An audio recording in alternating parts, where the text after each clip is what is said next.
আসসালামু আলাইকুম। সকলকে স্বাগত জানাই PPHM অ্যারাবিক অ্যান্ড IP চ্যানেলে। কাজা নামাজ সম্পর্কে একটি ভিডিও দেওয়ার কথা ছিল, আজকে সেই কাজা নামাজ সম্পর্কে ভিডিওটি দিচ্ছি। আমাদের 5 ওয়াক্ত নামাজ ফরজ, ফজর, জোহর, আসর, মাগরিব, এশা, এগুলো সবই ফরজ। তো 5 ওয়াক্তের নামাজের প্রত্যেকটি নির্ধারিত সময় আছে। জোহরের সময় জোহর, আসরের সময় আসর।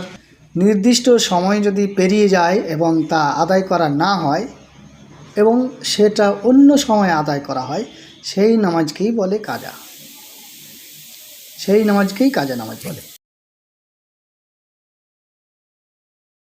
কাজা নামাজ অকারণে কাজা নামাজ করা কিন্তু জায়েজ নয়, এটা মনে রাখতে হবে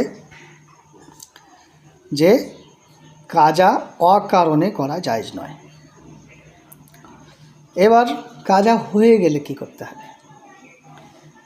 যদি ফরজ নামাজ কাজা হয়ে যায় এবং ওয়াজিব নামাজ কাজা হয়ে যায়, তাহলে দেখো, যদি ফরজ নামাজ কাজা হয় তবে তা আদায় করা ফরজ। একইভাবে যদি ওয়াজিব নামাজ কাজা হয় তাহলেও সেটা আদায় করা ওয়াজিব। কি বুঝলাম? যদি ফরজ নামাজ কাজা হয়ে যায় তাহলে সেটা আদায় করা ফরজ, যদি ওয়াজিব নামাজ কাজা হয়ে যায় তাহলে সেটি আদায় করা ওয়াজিব।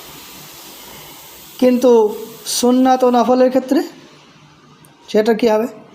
সুন্নাত আর নফলের ক্ষেত্রে কাজা আদায় করতে হয় না। তবে যদি কোনো নফল নামাজ শুরু করার পর ভেঙে যায়, কেউ মনে করো কেউ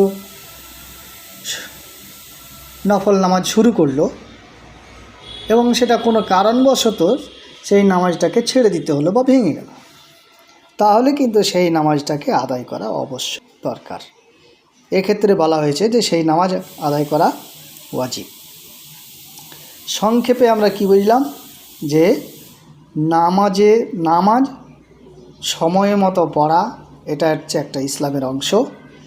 বিশেষ কোনো কারণ ছাড়া কাজা করা উচিত নয় এবং ফরজ ও ওয়াজিব যদি কাজা হয়ে যায় তাহলে পরবর্তীতে তা আদায় করে নিতে হবে। তাহলে এতক্ষণ ধরে আমরা যে আলোচনা করলাম তার সারমর্ম কি দাঁড়ালো? সারমর্ম হচ্ছে এটাই যে কাজা নামাজ হলো যে সময়টি নির্ধারিত নামাজের জন্য নির্ধারিত আছে, যে সময়টি নামাজের জন্য নির্ধারিত আছে সেই সময়ের বাইরে যখন আদায় করা হয় সেটাই হলো কাজা নামাজ। ফরজ এবং ওয়াজিব যদি কাজা হয়ে যায় তাহলে অবশ্যই সেটা আদায় করতে হবে। সুন্নাত এবং নফল যদি কাজা হয় তাহলে সেটা আদায় করতে হবে না। তবে নফল যদি শুরু হয়ে যায় এবং তা ভেঙে দিতে হয় বা তা ভেঙে যায় তাহলে কিন্তু সেটার কাজা আদায় করতে হবে। আরেকটি ব্যাপার হচ্ছে যে বিনা কারণে অকারণে নামাজ কাজাই করা কিন্তু জায়েজ নয়। তাহলে আবার দেখা হচ্ছে পরের ভিডিওতে। এর পরের ভিডিও আমরা দেব জুমার নামাজ সম্পর্কে, যেটা ইসলাম পরিচয়ে কিন্তু তোমাদের সেকেন্ড ইউনিটে আছে। সামনে পরীক্ষা, সেকেন্ড ইউনিট পরীক্ষা আসছে, তোমরা সবাই তৈরি হও পরীক্ষার জন্য। সবার সুস্থতা কামনা করে আজকে এখানেই শেষ করছি।